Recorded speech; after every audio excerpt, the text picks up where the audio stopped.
Hello and welcome back to Menagerie Previews. It is day 3. If you're not familiar with the deal with these previews, there should be a link in the video description to my playlist, and specifically that will contain the first video where I talk about that. So I'm just going to get right into it. Today our focus is on the brand new Exile Mat. The Exile Mat says, when you gain a card, you may discard all other copies of it from here. And so you can get stuff onto your Exile Mat, and then that's how you get stuff off of your Exile Mat. How you get stuff onto it is going to be specific to various cards. How you get stuff off is you can at least do this option of when you gain a card, you may discard any copies of that card from the Exile Mat, discard them into your discard pile, and thus they're no longer on the Exile Mat. We'll have to see whether there's any other ways of getting cards off of the Exile Mat. So this is pretty comparable to things like Island and Native Village and the Reserve Mat. Obviously not exactly the same as any of those. But I mean, certainly like the idea of having like a set-aside mechanic like this is not totally new to Dominion. So let's look at the cards that use it, or at least 3 of them. There are, I think, something like 8 cards and some landscapes, something like that, that interact with the Exile Mat. So first up we have Bounty Hunter, a 4-cost action, +1 action, exile a card from your hand. If you didn't have a copy of it in exile, +3 coins. So this is not explicitly a trasher, but it's pretty close to being one from a deck control standpoint. Obviously, anything that activates like an on-trash ability won't be affected. But if you're just looking to get cards out of your deck, Bounty Hunter can do the job.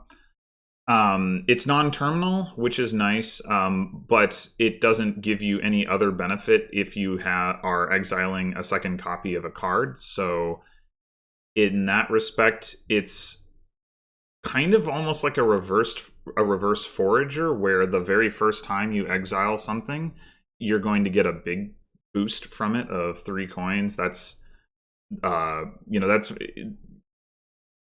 fantastic for a tempo trasher to be both non-terminal and give you 3 coins. That's better than, like, when your first shuffle, that's better than the best case scenario for Priest, better than the best case scenario for Salvager.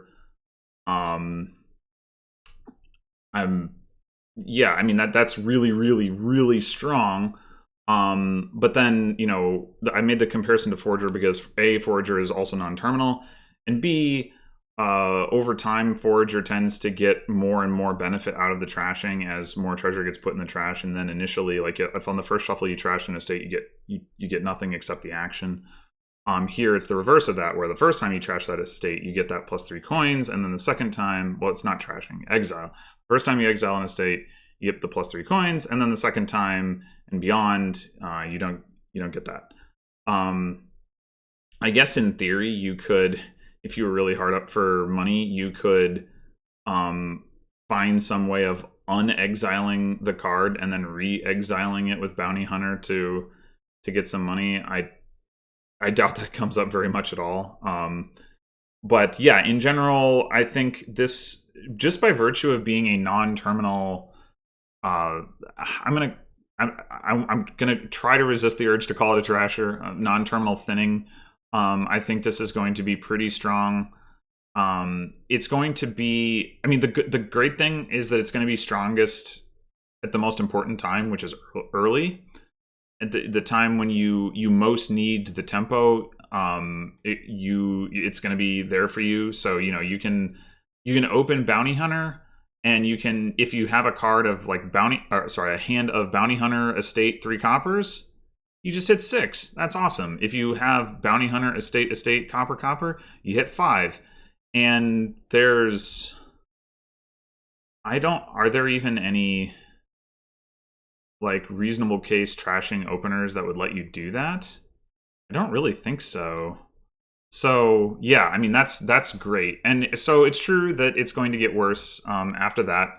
But hopefully, whatever you're getting from the 3 coins the first time you play Bounty Hunter is going to help offset the fact that the Bounty Hunter isn't going to give you that money anymore. And of course, you can, first shuffle, assuming you pair it up with an estate, you exile an estate, then you exile a copper. Now, granted, that's only a net of +2 rather than +3, but still, you can hang on to that benefit a little bit longer that way.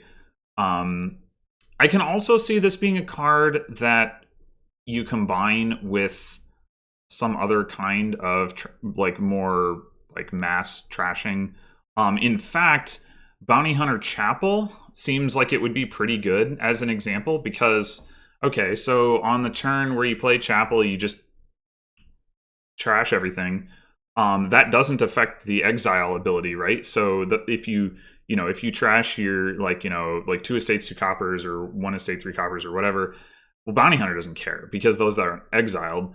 So now then Bounty Hunter exiles an estate, you get your money, and you get to buy something nice. And then on your next shuffle, maybe you play your Chapel one more time. You bounty hunter the other card. If it was an estate, you a copper or vice versa. And then the next shuffle, you exile the Chapel, and you've gotten several plays of gaining a bunch of money from the Bounty Hunter. So I mean, that seems pretty nice. And then the other thing is that while in the mid game the card potentially drops off depending on what it is that's going on the board. Like, I mean, it might still be useful as a thinner if like you're getting junked or something, but I mean, it's still probably not going to be generating you any money. But then in the late game, you can use it to set aside provinces and duchies and things. And unlike trashers, you don't actually lose the points, which is really important. And it's also important to note the Exile Mat says when you gain a card, you may discard all other copies of it from here. So you don't have to. So if you're exiling provinces with your Bounty Hunter, it's not like you exile one and then you exile another one and the first one comes back or something like that. No, they can just all stay on the Exile Mat. So that's really nice. There's not like that is when it really is most comparable to Island. But obviously Island is slower because A, it's terminal, and B, you have to keep gaining more of them, whereas this you can just do with the one Bounty Hunter. Plus the first time you do it, you get coins.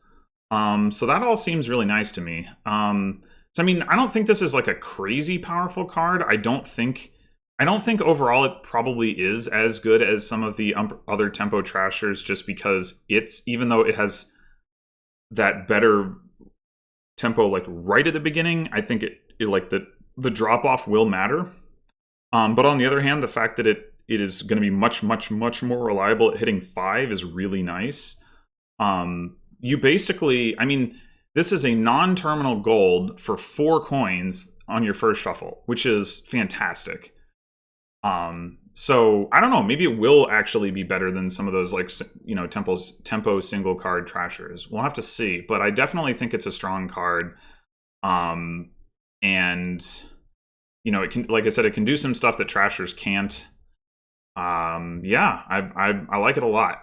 Okay, so next up we have Stockpile, 3 cost treasure card, which gives you 3 coins and a buy. When you play this, exile it. So, I see kind of a couple of different things potentially going on with this card.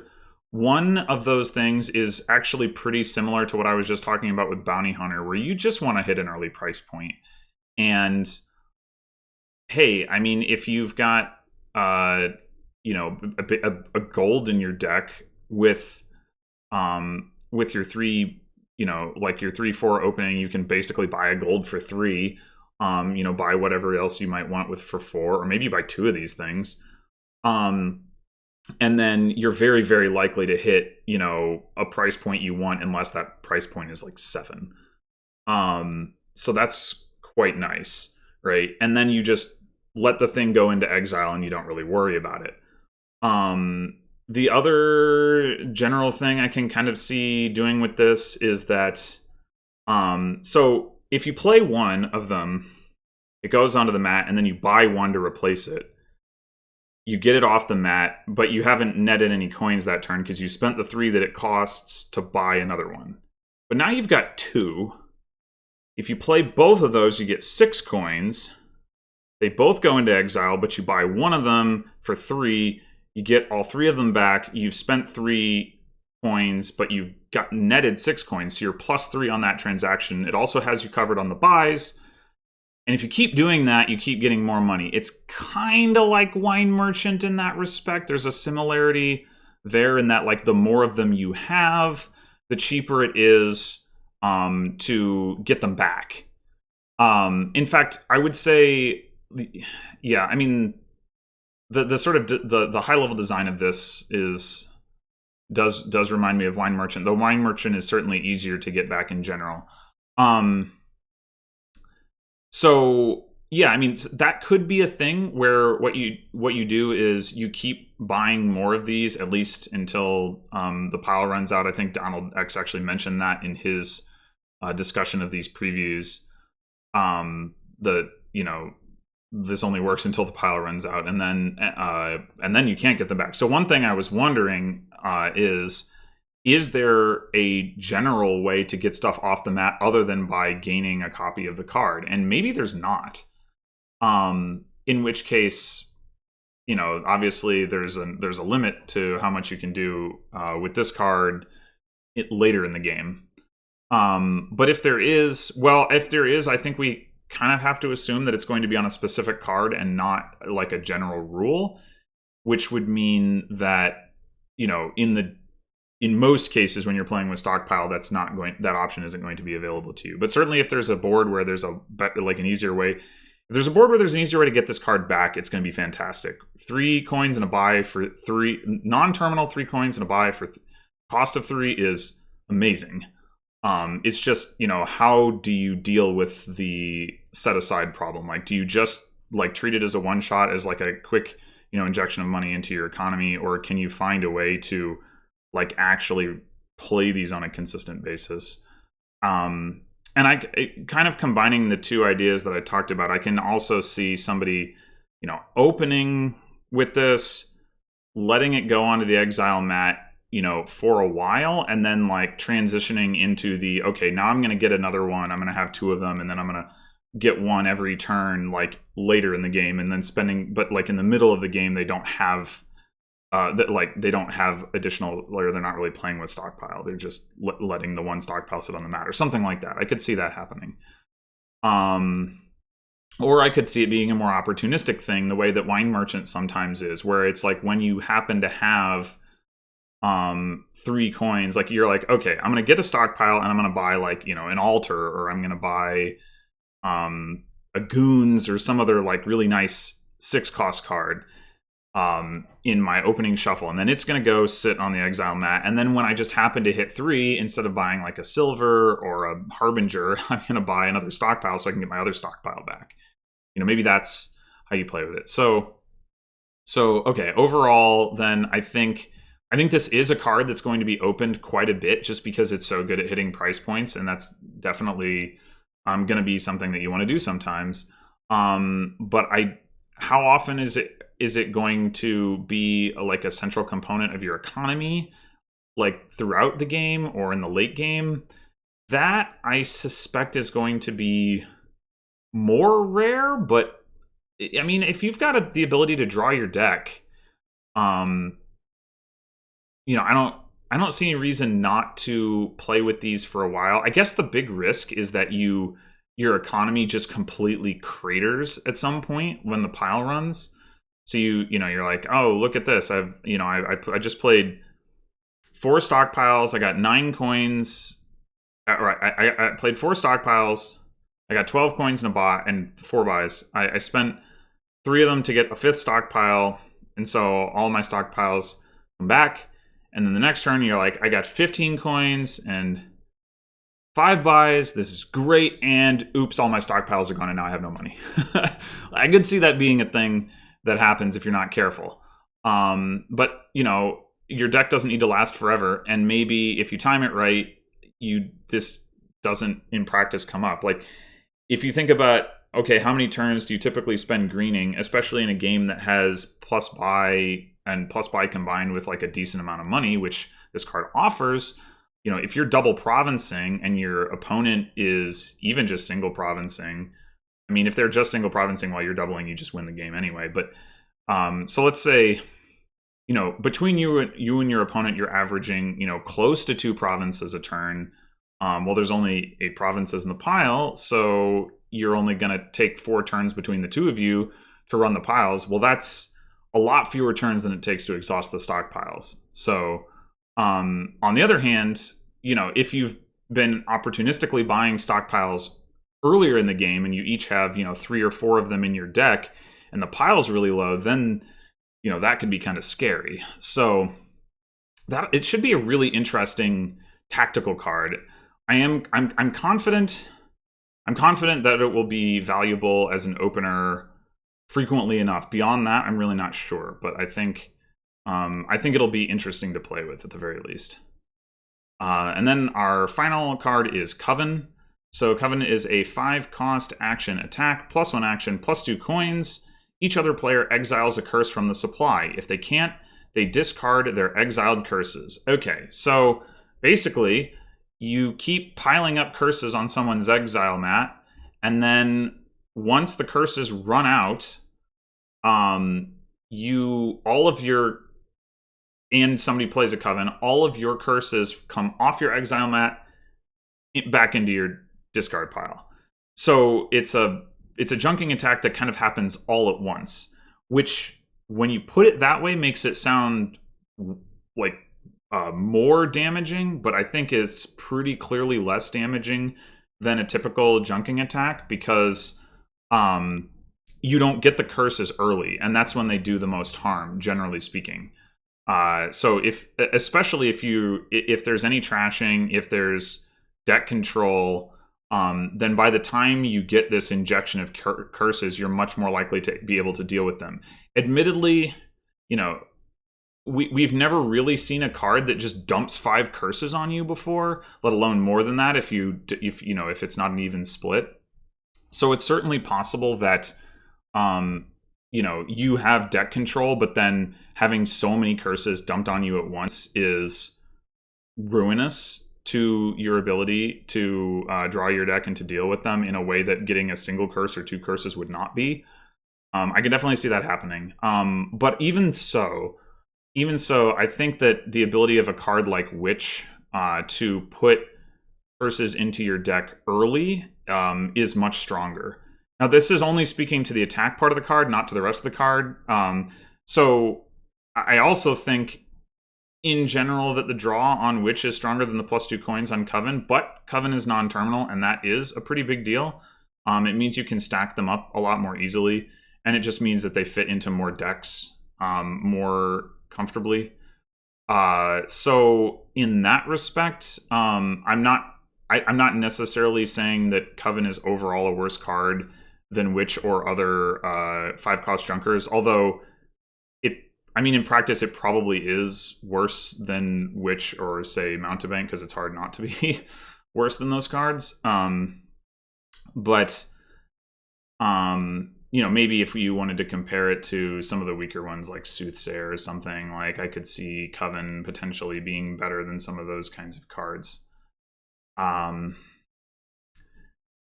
In the preview section or description, Donald X did mention, if you get all the curses come out of your Exile Mat and into your discard pile, and then you use the Bounty Hunter to exile a curse, it's just going to come off again the next time they play Coven, which is a fair point. But so you trash them, right? I'm not that you're always going to have the option, but you're much more often going to have the option to trash them than to exile them anyway. So I'm not, that doesn't like that. The fact that Coven can do that doesn't strike me as like uniquely oppressive or anything like that. So yeah, I think, I definitely think this will be a card worth getting. Most junking attacks are, I mean, there are a few exceptions. Cards like Marauder and Sea Hag that really do very, very little for your deck, slow you down a lot. This card, you know, I mean, if you compare it to Mountebank, it slows you down less than Mountebank, right? Gives you the same amount of money, but it's non-terminal. But of course, it's junking. It's both junking your opponent less in the aggregate and from a tempo standpoint. But even so, I think you know, dumping those curses on somebody will be strong. And I mean, I guess for what it's worth, on a board with trashing, this has the potential to be a stronger junking attack than the ones that do junk you one card at a time, because of the fact that the junk gets dumped on you all at once. You know, if you're getting junked one card at a time and you're you know, playing on a board with strong trashing, you might just be able to sort of trash those cards as they come in, and it might not really be a big deal. But with Coven, you might, as I said earlier, be overwhelmed by the influx of curses when they do arrive. So, yeah, I mean, it's certainly hard to judge right now, like, how quickly are the curses going to pile up?